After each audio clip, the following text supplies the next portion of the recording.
Today on Lockdown Red Wings, we're going to recap that game against the Columbus Blue Jackets and then talk about those prospects on the University of Denver that just won a national championship.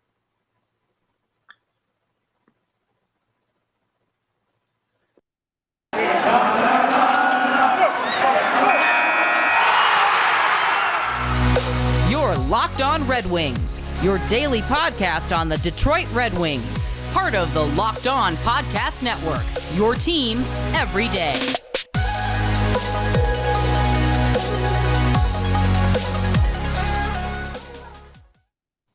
Apparently, sometimes it takes 2 clicks. Apparently, sometimes it takes 3 attempts to do a cold open. Too. Yeah, well, people don't gotta know about that. Peek behind the curtain.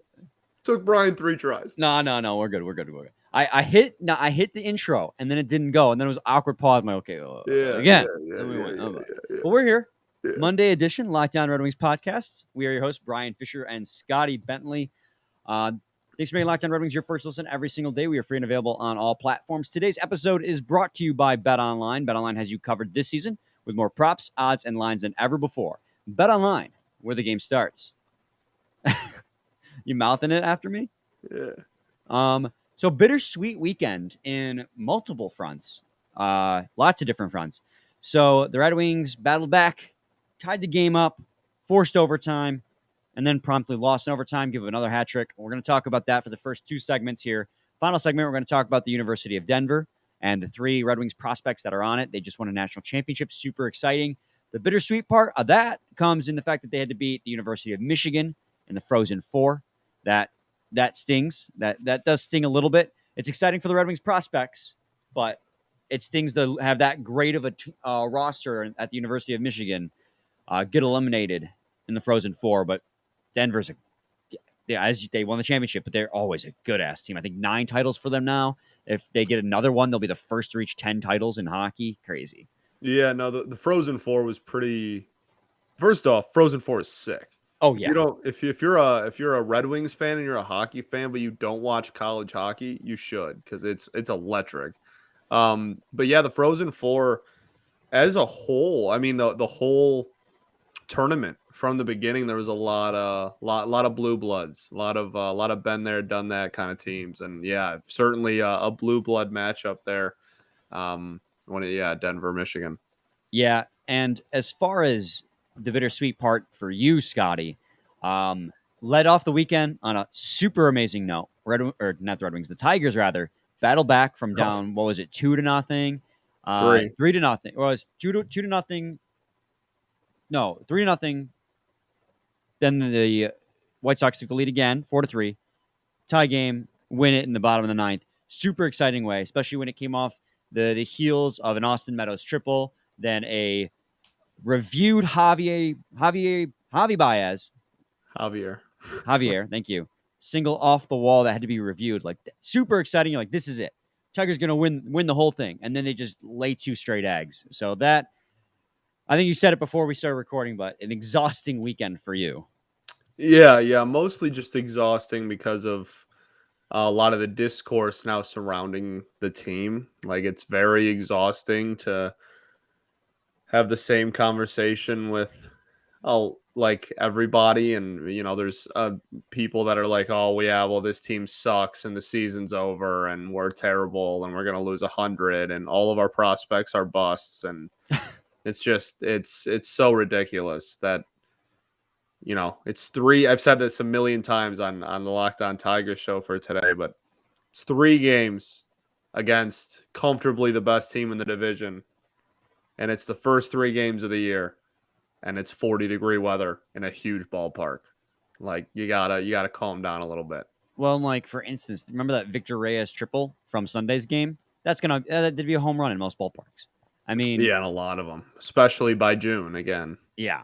So the ball just wasn't flying. I mean, don't want to make any excuses. The team just didn't play well, and the White Sox did play well. No, Tim Anderson tore them up. Yeah. But yeah, I mean, there's like garbage for games 2 and 3 of the season, still 157 left, right, and still compile a very good season. Yes, but anyways, we're gonna talk about the Red Wings lost in these 2 first segments. They lost to the Columbus Blue Jackets 5-4 in overtime at Little Caesars Arena on Saturday night. Crazy game, by the way. I mean, just I was on register like the entire time. There was 17,500 fans at Little Caesars Arena, but it wasn't enough, as Red Wings are officially eliminated from playoff contention with that loss. Knew it was going to happen. There's a difference between like officially eliminated and you're out, and the Red Wings have been out since about the All-Star break. Since about that time. Yeah, I was gonna say it's crazy that you can be not mathematically eliminated like 2 whole months after your fan base gave up hope. Like, that's crazy. I mean, I'm gonna do a positive spin on this first. I mean, the fact that it took until April 9th for the Red Wings to be officially mathematically eliminated from playoff contention is sort of a good thing, because think about the fact that 2 years ago, before in the season that COVID cut short, Red Wings were mathematically eliminated from the playoffs in February. So they stayed competitive, at least from a mathematical standpoint, in air quotes, because we all know the competitiveness left as soon as the All-Star break ended. But mathematically, they stayed competitive for an extra 2 months, which does show to an improved roster. Now, that being said, they lost this game against Columbus Blue Jackets. It's actually a pretty good Columbus Blue Jackets team, and we talked about it on Friday's episode. They're a lot better than people give them credit for, and the Red Wings did play them hard. But again, it comes down to that first 10 minutes, Scotty. I mean, the first 10 minutes of the game, every game seems to be lethal for the Red Wings, and they just win. I mean, in almost every single situation, the team that scores first wins. And the Red Wings have not been scoring first in almost every single game. In fact, they've been giving up goals in the first 10 minutes, and that happened again against Columbus, and this time it actually came off the captain's turnover. It was a sequence of like 3 straight turnovers and 7 in the first period to Columbus's 0, when Roslovic just absolutely sniped it from the high slot. And this just continues to be a trend, and it's very frustrating that, and it's more so in this game especially, that turnovers continue to be a problem. Yeah, no, and look, like, the defense is obviously the defense, and we're all well aware of the abilities of our defense at this point, but you're certainly not doing anybody favors by with all the turnovers. And it's one thing to turn the puck over in the opponent's zone, or even in the neutral zone, right? Like, that's obviously not ideal, like, especially if you're rushing, but that's going to happen. Turnovers in your own zone can happen. That's especially when you have already as thin and poor of a defense as we do. And it's been a reoccurring theme, honestly, the entire season. Yeah, and the Red Wings got absolutely dominated in that first period, as, again, is the trend. I don't know what it is with this team, and they just continue to come out flat. Like, why are they – I honestly don't have an answer or an explanation at this point, Scotty. They straight up just did not come out to play in the first period, and that's been the trend all season. They had a 32.8% expected goals for percentage in the first period alone. Or for people who are not familiar with that, a 37.5 Corsi for percentage. They were getting dominated that entire first period, and it's been like that ever since mid-February. I keep going back to that mid-February where it really started, but they have not been coming out ready to play the last month and a half. And that used to be something that we were praising them for. Remember that stretch when Dylan Larkin would come out and just score a goal immediately? I just don't know, and I don't have an explanation for at this point, Scotty. What changed in this team, in this locker room, where they're coming out ready to play night in, night out, scoring the first goal, playing competitive, to just coming out flat for the first 20 minutes, not ready to play? It's wild, ain't it? Like, this, I mean, in the beginning of this season, this was it was, okay, you know what, we're going to play really well in the first period, and then by the third, it's going to be a crapshoot, right? It's going to be a disaster. And we slowly kind of declined. And then, halfway through the season rolled around, and, oh, look at us. Now we're going to be a train wreck to start off every single game, and then come back from behind and win sometimes and lose sometimes. And it completely flipped. And we straight up at one point, we were one of the best, like, first 10-minute teams in hockey. And then 3 months later, we were comfortably one of the worst first period teams in the sport. I mean, a ridiculous turnaround. And really, I think what that highlights more so than anything, not even related to, how well you play in the first period or the second period or the third. I think what it really highlights is just the inconsistencies within this team and within this group and within the coaching and within everything. I just think it is still a wildly inconsistent group of young kids. And going back to, the point we had made earlier about it, they finally just got eliminated from playoff contention. That's fine. And I will keep reiterating the fact, if anybody pointed out and gave you the record that the Wings have right now and gave you the production for all the young kids and Larkin and Burt and said, this is how this season's going to turn out, we all would have taken it. Yeah. Yeah, absolutely. And, we But have still used a lot that. of inconsistencies that need to be ironed out. A lot of inconsistencies and a lot of frustrations lately. And we've talked about that on end at this point. We don't have to keep going down that rabbit hole. There is one more thing I do got to bring up about this game negatively before I do get to the positives. And because I do have a take. I have a take here, and I'm going to get to the second in the second segment. But first, I got to talk to you guys today about Athletic Greens.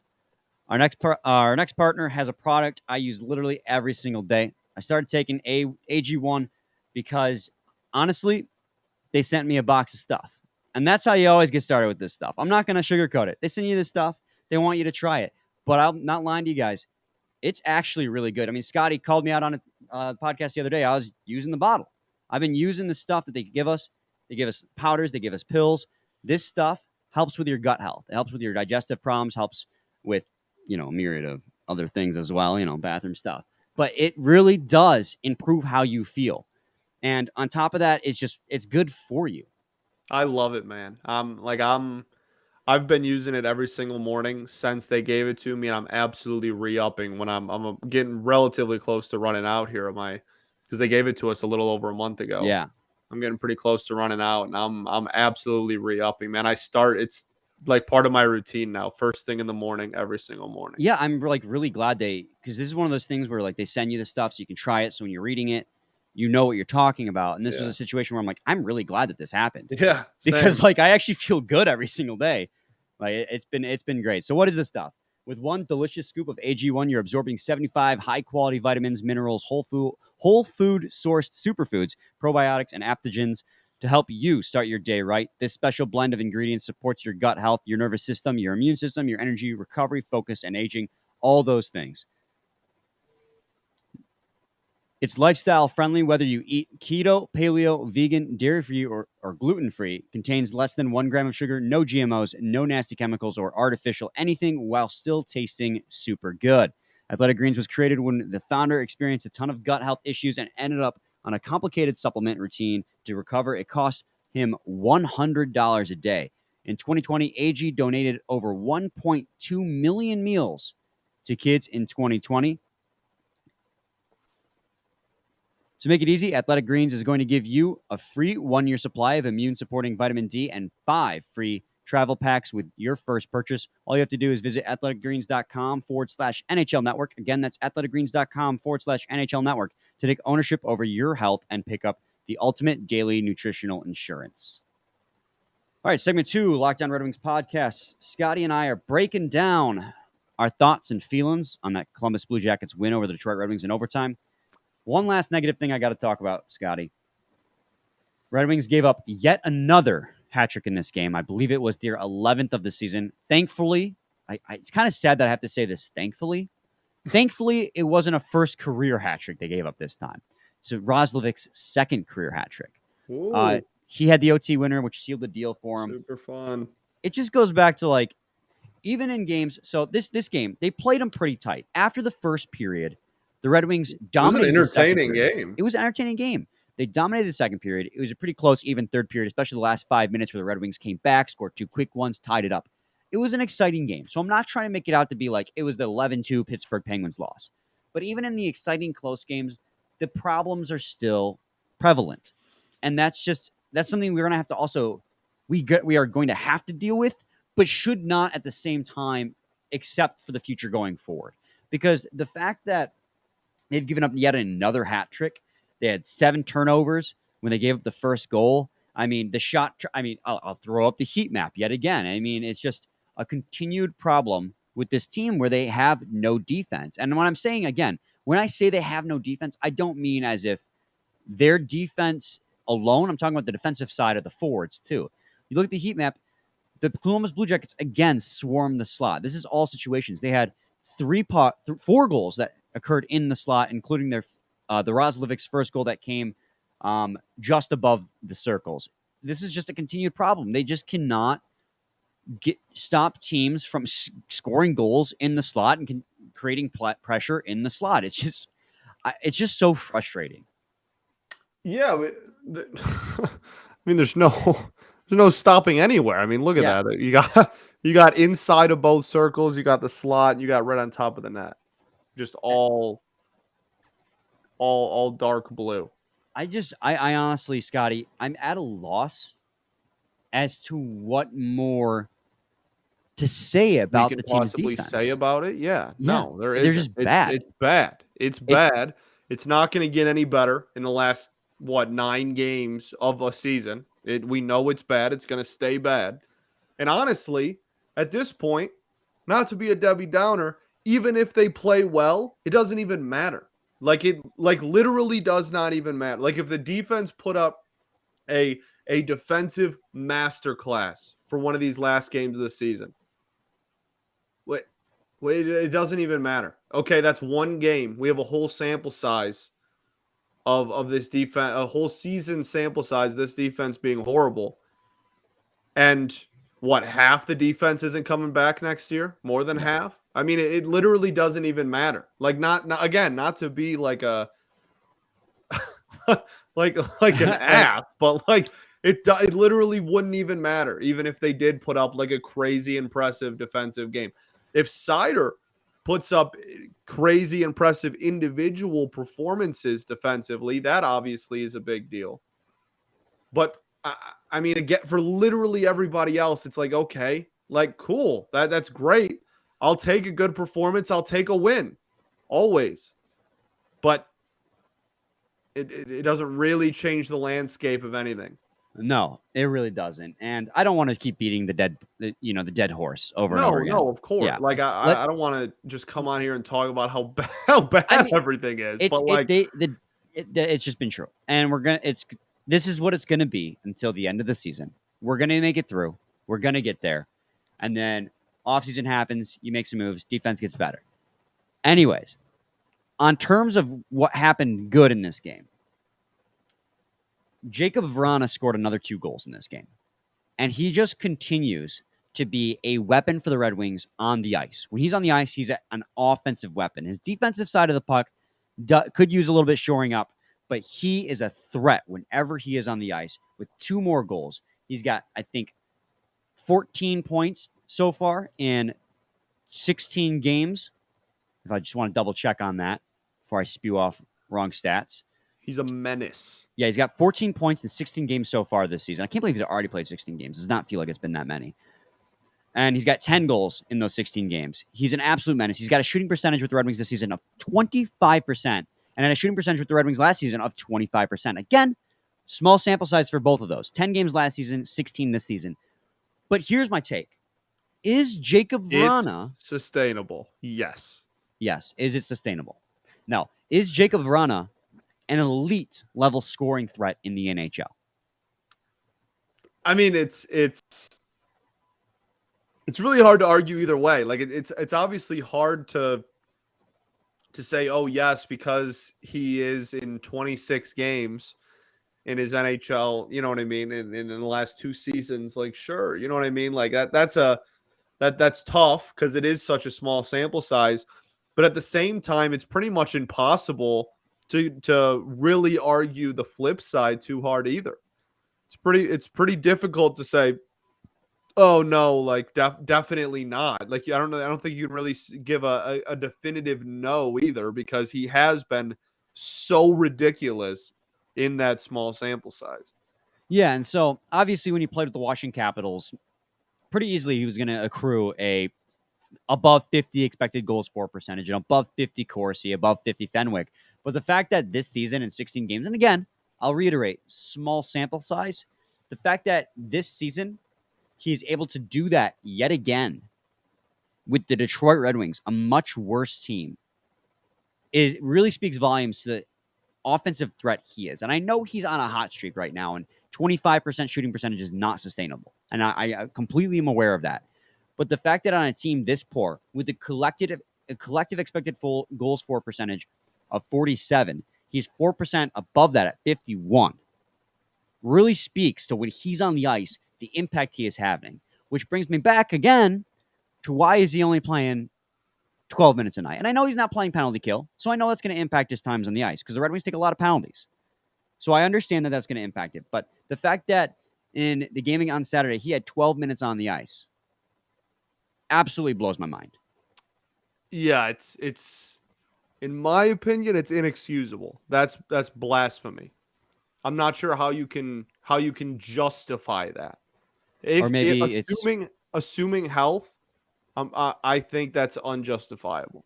You could almost call it blasphemy. Okay, we can go to the next segment now. Oh, that was bad. It was really bad. But seriously, I don't know how that's excusable how anyone can excuse that.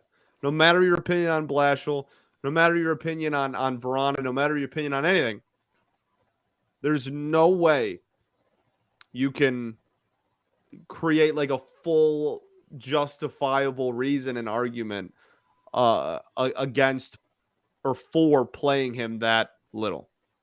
No, there really isn't. And I know the argument will always be like, oh, you're trying to spread out the scoring talent and stuff like that. But he's just a threat, man. And he's exciting to watch. And every time he scores a goal, it just further proves that, man, the Red Wings won that trade. Man, did the Red Wings win that trade. They got Jakub Vrana, a first and a second round pick for Anthony Mantha. And we also got Richard Panik out of it, who we promptly, got rid of. But man, does he just prove his worth every single time. And sometimes change of sceneries work, man. He's just been a real treat to watch for the Red Wings. And I really look forward to seeing what he can do in a full season next year. I'm so pumped. I was so disappointed he got hurt this year. I'm so pumped to see what he can do in a full season next year. Yeah, it was a real struggle for the wait for Jakub Vrana to hit the ice. I'm going to talk to you guys today about BetOnline.net. BetOnline.net is your number one source for all your betting stats and sports info. Find all the latest sports developments, league reviews, and news, including this year's basketball playoffs and the start of the Major League Baseball season. BetOnline is your continued source for all your sport wagering information, from live betting to playoffs, esports, and more. Head to the website today or use your mobile device to learn more about the trends and action. BetOnline. Where the game starts. Also got to talk to you guys today about Built Bar. You got to try their puffs if you haven't yet, guys. Let's go. Let's do it. If you haven't tried them, you're missing out on one of Built Bar's best tasting bars. Puffs are the first ever protein infused marshmallow. They're fluffy, they're marshmallowy. They're not just a protein bar, they're a treat, and they're covered in 100% real chocolate. Low calorie, high protein. Replace your candy bars with these. They are better. Typical candy bar can be anywhere from 200 to 300 calories. Go to built.com and scroll down to the macros chart. You'll be blown away. High protein, low cal, high fiber, low carb. Most Built Bars contain 130 calories, 4 grams of sugar, 4 net carbs, and 17 grams of protein. Compare that to a candy bar, which usually has 240 calories, 30 grams of sugar, and dozens of net carbs. So go to Built.com, use promo code LOCKED15 and get 15% off your order. Use promo code LOCKED15 for 15% off at Built.com. All right. Segment 3 here, Locked On Red Wings podcast. Scotty and I are going to transition now. Before we talk about Denver, also want to say, Dylan Larkin, 500th career game, got his 31st of the season. Absolute rocket. Cannot believe it's already been 500 games for the captain. Crazy, man. Crazy. Like, I mean, do you remember the hype? Oh, yeah. I remember when he was the first teenager to make his debut with the Red Wings since Steve Yzerman. That was the big deal. I will never ever forget the hype and like the talk of the town and like just the feeling in the city when he first came up, man. Oh my! The next era. He was the ushering of the new era. Yeah, that was my that would have been 15, 16 would have been his year. That would have been my senior year of high school.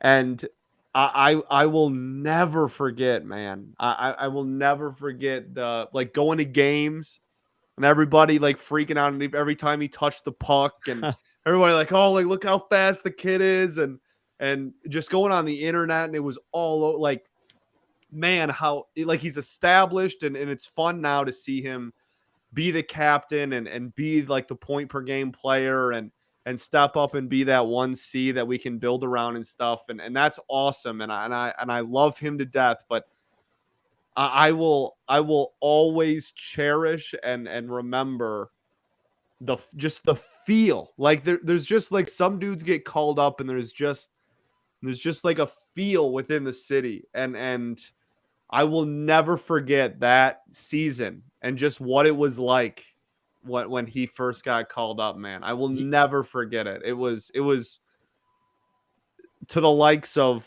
that we have never seen. I mean, that we hadn't seen since a lot of that previous era of Red Wings hockey.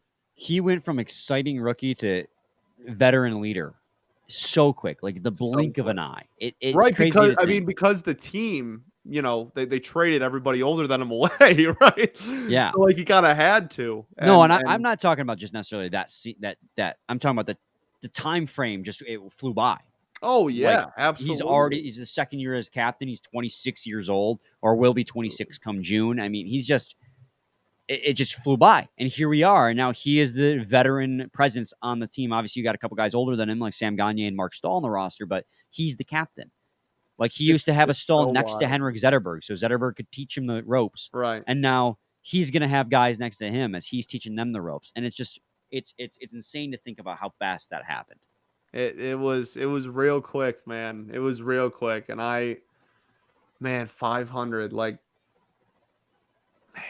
Truly, I will never ever forget that, like that probably like 4-month stretch from like his debut on, like that, just that season, and just how it felt and how everybody was talking about him and just what it was like for him to be up there. I will never forget that feeling. It was unlike anything I've experienced personally in my lifetime. Yeah, and he might have some like new young blood in the coming years to really help raise up and help It's a great mature. transition, buddy. Thank you. The Really Red impressive. Wings have 3 prospects on the University of Denver roster. The University of Denver roster just beat Minnesota State University for the national championship in college hockey, NCAA D1. If you follow hockey, you already know this. First, they had to beat Michigan, which again, that stung. But Shai Buium, game. Oh, it was amazing. Hell of a game. Overtime. That Michigan roster, like if they hadn't lost to Denver, they would have won it all. But Denver was I have a just couple of so buddies good. that went crazy. They were sending me videos and stuff. Crazy Absolutely atmosphere. insane. Crazy. University of Denver has 3 Red Wings prospects on it. They got Shai Buium, they got Antti Tuomisto, and they got Carter Mazur. Carter Mazur from Jackson, Michigan, by the way. Mazur taken in the 3rd round in 2021. Tuomisto taken in the 2nd round in 2019. And then Buium taken in the 2nd round of 2021. They played an integral role on this team this season. They didn't have, bad seasons at all. You have Buium, who at defense, got 6'3". Does that sound familiar? 209 pounds as a 19-year-old, had 18 points in 39 games for the University of Denver. You had Antti Tuomisto this season, another defenseman, 6'5" and 205 pounds. You're noticing a trend here, Scotty. I've been noticing the trend for about 2 years now. Yeah. Stevie likes him big. Tuomisto with 9 points, 1 goal, 8 assists on 35 games this season. And then Carter Mazur himself, he is a left wing who shoots right, 6 foot, 170 pounds. He had a remarkable 38 points in 41 games. And they all but Tuomisto, who did not play in the national championship game, contributed in that win. Carter Mazur had 2 assists, while Shai Buium had 1 assist himself in that 5-1 win over Minnesota State. And it's just, what an exciting team. Like, we know the University of Denver team was stacked. They've been stacked for years. They have 9 championships now. If they get to 10, first time ever a team gets to 10. But the fact that 3 Red Wings prospects were integral parts of how stacked that team was, namely Buium and Carter Mazur, really speaks to how stacked the Red Wings prospect pool is for the years going forward, especially at defense and at wing. Yeah, and not like low round picks either. You know what I mean? Like No, those second are and third round picks right. Like showing also up. a lot of second and third mixed in there. Like it's really cool that it's one of the things I really like about hockey and how it's set up is that you can watch college hockey and the best talent is committed to your team or whatever. Like I think that's really cool. And yeah, it certainly made the tourney a lot more fun to watch when stuff like that happens, and it certainly made the Frozen Four and the championship a lot more fun. Well, and think about Um, this. 3 Red Wings, 2 second-round picks and a third-round pick beat Michigan with their 4 first-round oh picks, yeah, 3 of which were taken in the top 10 yeah. of the last year's NHL draft. I Top mean, this 6, I think because I know it was Powers and Beniers 1 and 2. I can't remember where and then Hughes was taken Hughes went exactly. 4, Yeah. New Jersey. And then Ken Johnson was really high as well. Oh I'm yeah, sorry, Ken guys. was 6 then. I think. I Yeah. think it was top 6. Yeah. So 4 top 10 picks in the last draft. Sorry, guys, if we get those wrong. I know 1 and 2 for sure, for certain. But the fact, and I'm not trying to, I'm not trying to be like Nolan and I hockey. were at the draft party thing. Yeah. You got to lock down, A few ginger ales. There you go, the good old ginger ale. I'm not trying to make a hot take or be like, oh, Stevie's second and third round picks are better than the first round picks. Absolutely not. Hockey also is a very high luck game. I'm not saying Denver won this because of luck, but a 1-game elimination where 1 puck bounce can win it. But the fact that this core of Denver beat a stacked Michigan team, even though Denver was really, really good, I mean, just speaks to how good those second and third round picks and just how good the team as a whole is. And it just really furthers my excitement for the Detroit Red Wings going forward. If Carter Mazur, Tuomisto, and Shai Buium can make it to the NHL level. Yeah, and again, it certainly makes college hockey a lot more fun. But I mean, from the Red Wings' perspective, you are starting to see the depth fall into place, and while I don't think it's there yet, I think we're very close to being there. At all throughout the entire organization.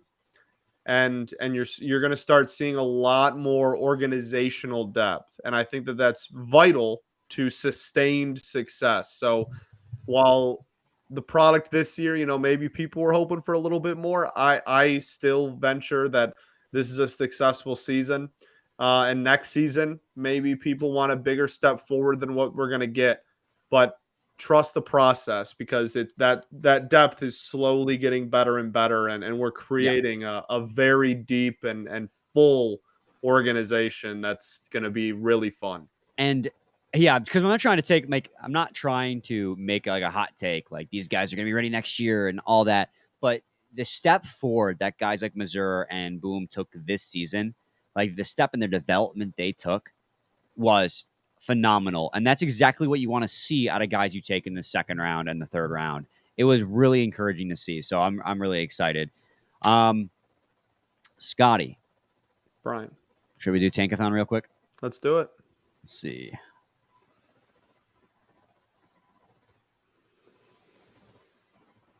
This is the first one. 9, 2-9, 3-10, 4-10, 5-10, 6-9, 7-10, 8-9, 10-1. There we go. Only took 10 rolls. Moved Hey, up not 8 spots. bad. Not bad. Not bad. I was worried I was going to be here doing 50 again like that one time. All right, Scotty, you got any final thoughts, man? We still ball. We still ball. Thanks for making Locked On Red Wings your first listen every day. Now make your second listen Locked On Fantasy Hockey. Hosts Steele Roden and Flip Livingstone help you become the expert of your fantasy league. It's free and available wherever you get your podcasts. I'll be back with you tomorrow. A game preview as we preview the final matchup against the Ottawa Senators. Same time, same place. It's your team every day. Every day.